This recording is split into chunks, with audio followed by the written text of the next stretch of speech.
में एक है, सेफ है, ये जरूरी है और लोगों को ये जिस तरह से चिराग पासवान आगे बढ़ रहे हैं और हर काम को धीरे धीरे अपने ऊपर ले रहे हैं और उसी तरीके से निभा रहे हैं, ऐसा लग रहा है कि मोदी जी का ब्रह्मास्त्र अब कोई नहीं, सिर्फ और सिर्फ चिराग पासवान है। और उसी तरह का प्रेम और रिश्ता भी देखने को मिल रहा है।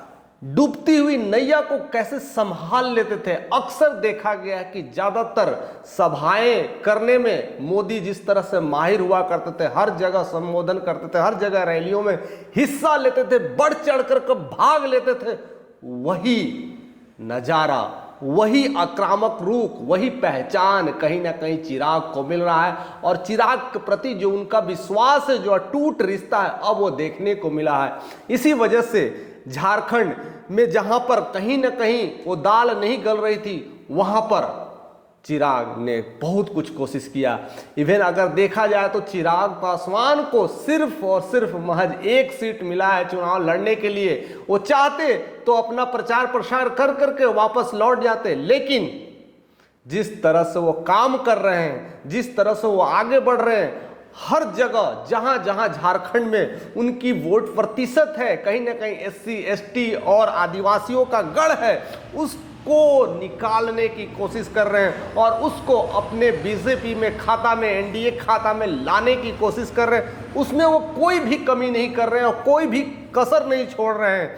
सीना ठोक के कहते हैं जब तक जिंदा है, जब तक सांसें रहेगी, तब तक मोदी जी के साथ रहेंगे और उनका साथ ना छोड़ेंगे। यही एक प्यार है, यही एक विश्वास है जो देखने को मिलता है। और जहां जहां जाते हैं वहां तो भीड़ लगी जाती है, वहां कहने की जरूरत नहीं।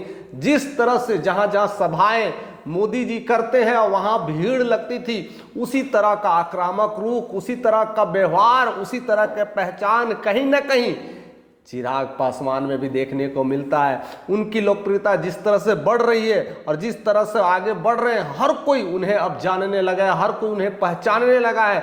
और इसीलिए अब एनडीए के ब्रह्मास्त्र के रूप में वो काम कर रहे हैं। जहां जहां लगता है कि पारी कमजोर हो रही है, जहां जहां लगता है कि बीजेपी अब वहां नहीं पहुंच पा रही है, जहां जहां लगता था कि अब नीचे वाले जो कास्ट वाले लोग हैं, एससी एसटी पासवान और बाकी जो निम्न स्तर के जो लोग हैं, वहां चिराग का पलड़ा भारी हो जाता है। और वहां पर जाते हैं और सूखी हुई, कहते हैं ना, सूखी हुई जमीन से वहां पर भी पानी निकाल लेते हैं और वही काम कर रहे हैं। और झारखंड में जिस तरह से वो आगे बढ़ रहे हैं, अगर देखते ही देखते 25 से 30 रैलियां कर चुके हैं, यह अपने आप में बताता है कि चिराग की अब जो लेवल है, किस तरह से आगे बढ़ रहा है, किस तरह से उठ रहा है। महज एक सीट के लिए 25-30 रैलियां, यह समय बता रहा है कि आने वाले समय में क्या क्या करने वाले हैं। और जिस तरह से उनको भार दिया जा रहा है, लगता है कि वह उस पर पूरी तरह से कायम हो रहे हैं और उस तरह से बढ़ रहे हैं। और उनका विश्वास देखने को जिस तरह से मिलता है,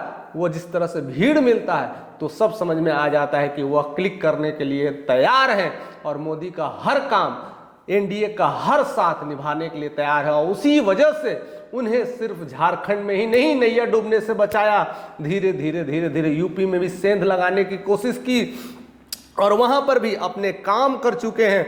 और वहां से भी धीरे धीरे अब वो मौका मिला है, तो अब वो महाराष्ट्र की तरफ रुख बदले हुए हैं। और महाराष्ट्र में जिस तरह का माहौल बनाए हुए हैं, तो अब लगता है कि आने वाले महाराष्ट्र के कोई भी इलेक्शंस हो, उसको लेकर के अपना ध्यान बटोर रहे हैं और कहीं न कहीं एनडीए को समर्थन देने का काम कर रहे हैं। बिहार तो आपको पता ही है कि बिहार में जिस तरह से उन्होंने अपने आप को बताया है, 5 सीटों पर 100% स्ट्राइक रेट के साथ आगे बढ़ रहे थे, तो धीरे धीरे अब उनका अब जो भाव है, अब जो चाल है, कहीं ना कहीं अब बढ़ने लगा है और उनकी जो लोकप्रियता है उसी वजह से बढ़ रही है। चिराग पासवान किस शख्सियत का नाम है, अब बताने की जरूरत नहीं है, क्योंकि अब जहां जाते हैं वहां पर कारवां लग ही जाता है, वहां पर भीड़ इकट्ठा हो ही जाती है। यही चीज मोदी के रैली में देखने को मिलता है। और उनका सबसे बड़ा जो टूल, हथियार, और कहते हैं हनुमान, अब वो ब्रह्मास्त्र की तरह काम कर रहे हैं। और जहां जहां जा रहे हैं और जहां जहां जरूरत पड़ रही है, तो अब सिर्फ उनको ही चुना जा रहा है। उनमें और भी बहुत सारे नेताएं होंगे, शिवराज सिंह चौहान को भी जिस तरह से आगे लिया जाता था और योगी जी को जिस तरह से आगे लिया जाता था, अब वह काम, अब वह कार्य शक्ति, अब वो भार कहीं ना कहीं चिराग पासवान उठा रहे हैं। और उस तरह से पूरे भार उठा कर करके, जिस तरह से हनुमान पहाड़ को उठा कर करके चल देते थे, अब वही पहाड़ को उठाने की शक्ति कहीं ना कहीं चिराग ने अपने कंधों पर ले लिया है। और वही कंधों पर जो भार उठ रहा है वह अब दिख रहा है लोगों को, और वही अब समय हर जगह आने वाला है और हर जगह दिखने वाला है।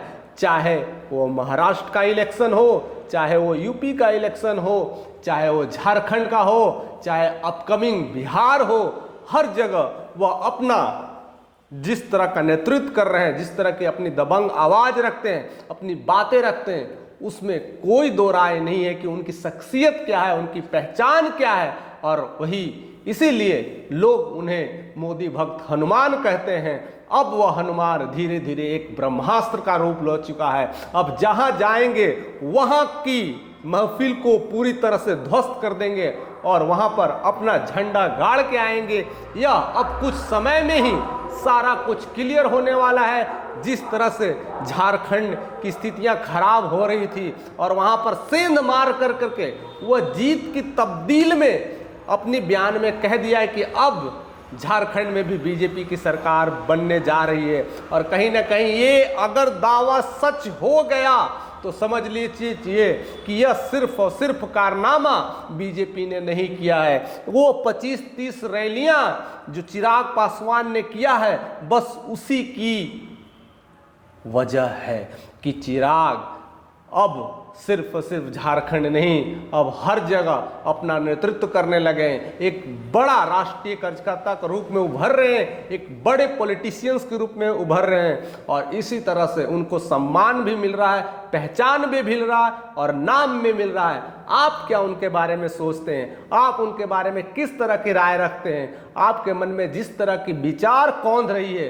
तो हमारे साथ जरूर शेयर करें। और जितने भी चिराग लवर हैं और जितने भी उन्हें चाहते हैं तो कमेंट करके ज़रूर हमें बताइएगा कि उनकी लोकप्रियता में किस तरह से चार चांद लग रही है। अगर चैनल पे नए हैं तो ज़रूर से ज़रूर सब्सक्राइब करना ना भूलें।